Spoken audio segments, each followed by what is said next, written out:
গত জুনে ইসরায়েল ও super power আমেরিকার মতো সামরিক শক্তিধর ও প্রযুক্তি জায়ান্টের বিরুদ্ধে একাই যুদ্ধ করেছিল ইরান।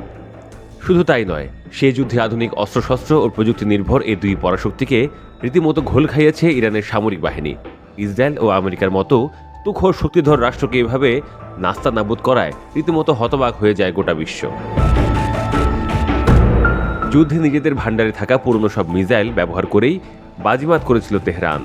তাদের মিসাইল হামলা ঠেকাতে গিয়ে রীতিমতো মুখ থুবড়ে পড়ে ইসরায়েল, আমেরিকা ও তাদের পশ্চিমা মিত্রদের কয়েক স্তরের আকাশ প্রতিরক্ষা ব্যবস্থা।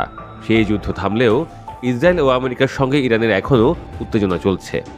এ পরিস্থিতিতে এই দুই পরাশক্তিকে আগাম হুঁশিয়ারি দিয়েছেন ইরানের নৌবাহিনীর প্রধান শাহরাম ইরানি।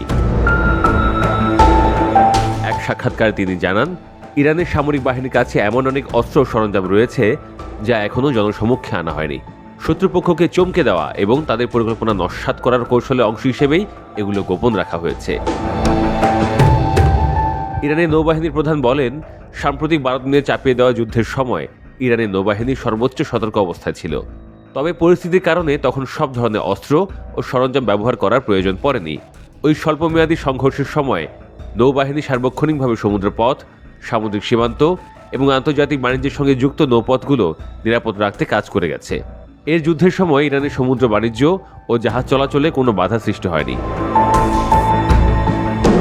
গত জুনের যুদ্ধে ইসরায়েলের আধুনিক বিমান বাহিনীর কাছে ইরানের সামরিক দুর্বলতা পুরোপুরি ফুটে ওঠে। ইসরায়েল তাদের বহরে থাকা F-35 যুদ্ধবিমান দিয়ে ইরানে খুব সহজেই তাণ্ডব চালিয়ে গেছে। ইসরায়েলের এসব যুদ্ধবিমানের বিরুদ্ধে তেমন কোনো প্রতিরোধই করতে পারেনি ইরানের দুর্বল প্রতিরক্ষা ব্যবস্থা। আর তাই এবার ইসরায়েলকে টেক্কা দিতে অন্যতম মিত্র রাশিয়া ও চীনের সাহায্যে নিজেদের সমরাস্ত্রের সক্ষমতা বাড়াচ্ছে ইরান। এর মধ্যে ইসরায়েল ও যুক্তরাষ্ট্রের ক্রমাগত হুমকির মধ্যে নিজেদের সামরিক শক্তি বাড়াতে প্রয়োজনীয় পদক্ষেপ নিতে শুরু করেছে তেহরান। বিশেষ করে কৌশলগত অস্ত্র ব্যবহার করে সামরিক ক্ষমতা বৃদ্ধির উপর জোর দিচ্ছে তারা। নিজেদের ব্যালিস্টিক ক্ষেপণাস্ত্রের ভাণ্ডারকে আরও সমৃদ্ধ করতে উঠে পড়ে লেগেছে দেশটি। এই প্রক্রিয়ার অংশ হিসেবে সুনির্দিষ্টভাবে আঘাত করতে পারে এমন হাইপারসনিক ব্যালিস্টিক ক্ষেপণাস্ত্র তৈরির কাজ চালু করেছে ইরান। ইরানের নৌবাহিনীর প্রধান বলেন, এই সংঘর্ষ থেকে ইরানের সশস্ত্র বাহিনী গুরুত্বপূর্ণ শিক্ষা পেয়েছে। এরপর থেকে সামগ্রিক প্রস্তুতি বাড়ানো, বিশেষ প্রশিক্ষণ সম্প্রসারণ এবং আধুনিক প্রযুক্তি ও উন্নত অস্ত্র সরঞ্জাম যুক্ত করার উপর জোর দেওয়া হয়েছে।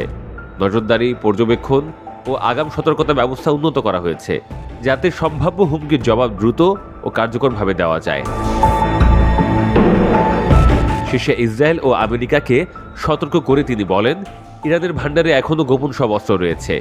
এসব অস্ত্র ইরানের প্রতিরক্ষা নীতি, জাতীয় নিরাপত্তা এবং দেশের কৌশলগত স্বার্থ রক্ষার জন্য প্রয়োজনে ব্যবহার করা হতে পারে বলেও সাবধান করেন তিনি।